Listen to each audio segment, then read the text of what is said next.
अलि भर्खरै प्रधानमन्त्रीज्यूले भने जस्तै त्यही नक्साको त्यही चुच्चे नक्सामा हामीले ल्यायौँ भनेर प्रधानमन्त्रीज्यूले त्यो बेला ल्यायौँ भनेर प्रचार पनि भयो र हामी सबैजना खुसी पनि थियौँ र गर्वित पनि थियौँ कि हामीले आफ्नो भूभाग पायौँ भनेर। तर अहिले आएर त्यहाँका नागरिकसँग भेट्दा र त्यहाँका नागरिकका डकुमेन्ट्रिजहरू सुन्दा हेर्दा र न्युजहरू हेर्दाखेरि चाहिँ त्यहाँका नागरिकलाई नेपाली हुनुमा कुनै पनि गर्वित फिल छैन। उनीहरूले भन्छन् हामीलाई नेपाल सरकारले के दिएको छ, आफ्नै गाउँ घरमा जानलाई भारतको बाटो हिँड्नु पर्ने नेपाल सरकारले हामीलाई के दिएको छ? महँगाई छ, हामी यहाँ कति महँगाईमा बसेका छौँ। हाम्रो व्यथितिको विषयमा त्यहाँ काठमाडौँको राज्यमा बसेको त्यो सरकारले नभनिदियोस् हामीलाई हामी नेपाली हौँ भनेर।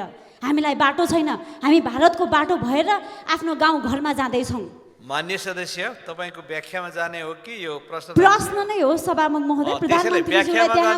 व्याख्यामा गर्ने हो भने तपाईँले समय लिएर कति व्याख्या गर्ने त्यो गर्नु पर्यो। प्रश्न नै हो सभामुख महोदय। प्रश्नमा भने तपाईँ प्रश्न जे हो त्यो वाचनमा जानुहोस्। र त्यहाँका नागरिकले आफ्नो गाउँ घर जानलाई कहिले नेपालको बाटो प्रयोग गर्न पाउने हुन्। सँगै कर्णालीको राजमार्गको विषयमा कर्णालीको राजमार्ग नै छैन र त्यहाँको जुन बाटो छ त्यो पनि मापदण्डको विपरीतमा छ, जसलाई मृत्यु मार्गको नाममा भनिन्छ। र हामीले पनि कर्णालीवासी, मेरो कर्णालीका नागरिक र नागरिकले हामीले कहिले राम्रो बाटो प्रयोग गर्न पाउँछौँ? दोस्रो प्रश्न, प्रधानमन्त्रीज्यू हालचालै जुम्ला जानुभएको थियो कर्णाली प्रतिष्ठानको दीक्षान्तरणमा। त्यहाँ त्यही प्रतिष्ठानमा एउटा एमआरआई मेसिन पनि छैन प्रधानमन्त्रीज्यू, युएसजी मेसिन छैन। त्यही कर्णाली प्रतिष्ठान जसले नेपालको 13 जिल्लालाई सुविधा दिन्छ, त्यही प्रतिष्ठानमा चरम व्यथिति भएको छ। त्यो प्रतिष्ठानले कहिले न्याय पाउँछ र हामी कर्णाली बासिन्दाले कहिले सुलभ स्वास्थ्यको सुविधा पाउँछौँ? र यो त्यो कर्णाली प्रतिष्ठानले एमआरआई मेसिन जस्ता कुनै पनि सामग्रीहरू पाउँछ कि पाउँदैन त्यो पनि प्रश्न भनिदिनु होला। धन्यवाद। सम्माननीय प्रधानमन्त्री। सम्माननीय सभामुख महोदय, मान्यज्यूले उठाउनु भएको प्रश्न अलिकति त अघिल्लैमा गइसकेको छ, त्यसमा दोहोऱ्याइरहनु परेन। र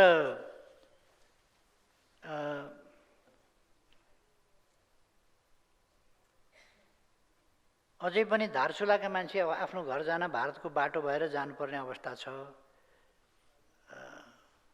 धारचुला भनेको दार्चुलाको पारिपट्टि भन्नुभएको हो। दार्चुलाको सदरमुकाम खलङ्गाबाट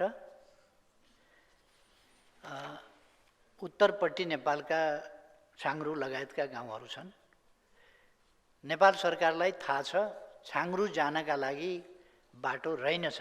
यो अहिले बाटो नभएको होइन, इतिहासदेखि नै थिएन।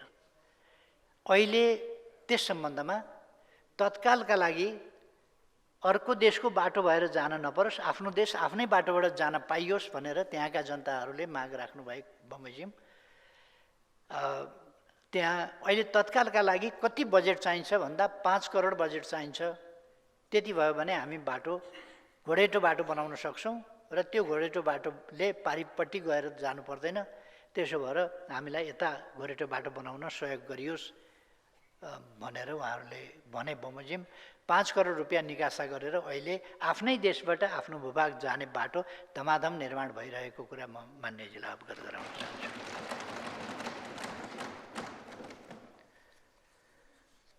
कर्णाली प्रदेश एउटा दुर्गम प्रदेश हो र त्यहाँ सेना मार्फत सबै सदरमुकामहरूमा बाटो पुर्याउने र पक्की बाटो पुर्याउने काम भइरहेको छ। पहाड फोर्ने, चट्टान फोर्ने कामहरू भइरहेका छ। नभएका ठाउँमा पुलहरू हाल्ने काम भइरहेका छ। बाटोलाई कच्ची मात्रै होइन पक्की बनाउने काम भइरहेको छ। यी कुराहरू मान्यजीले जानकारी लिनुभयो हुन्छ त्यहाँका मानिसहरूबाट।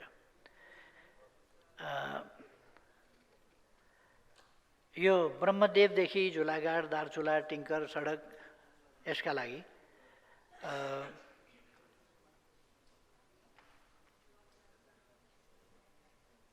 यो 43 किलोमिटर सडक निर्माण भइरहेको यो तुषार पानीदेखि टिङ्कर नाकासम्मको कुरा मैले अघि अवगत गराउन छुट्यो होला।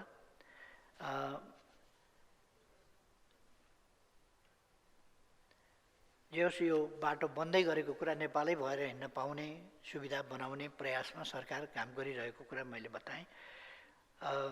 अरू बाटाहरूको सन्दर्भमा पनि दुर्गम जिल्ला हो, त्यसकारण पहिले ट्र्याक खोल्दैखेरि बाटो चाहिँ एकदम डबल ल्यानको राम्रो सुविधा सम्पन्न बाटो बनिसक्छ होइन।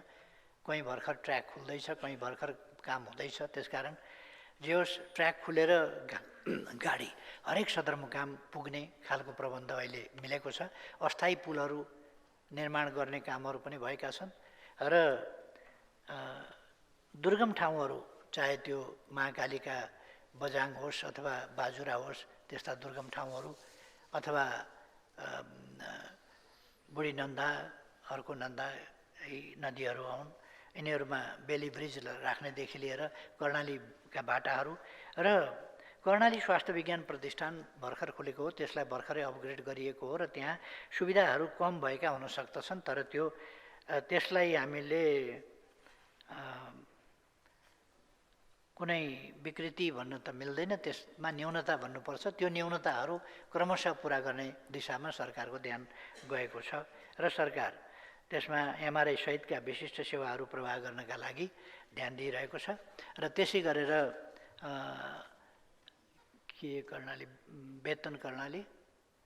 वेतन कर्णालीमा त्यसको शाखा विस्तार गर्नेदेखि लिएर अरू कामहरू त्यो दोलखा दैलेख जिल्लाको वेतन कर्णाली नदीको किनार त्यहाँ पनि हस्पिटल विस्तार गर्ने कामहरूमा सरकार योजनाबद्ध ढङ्गले लागिरहेको कुरा म यहाँहरूलाई मान्य जिल्ला अवगत गराउन चाहन्छु। धन्यवाद।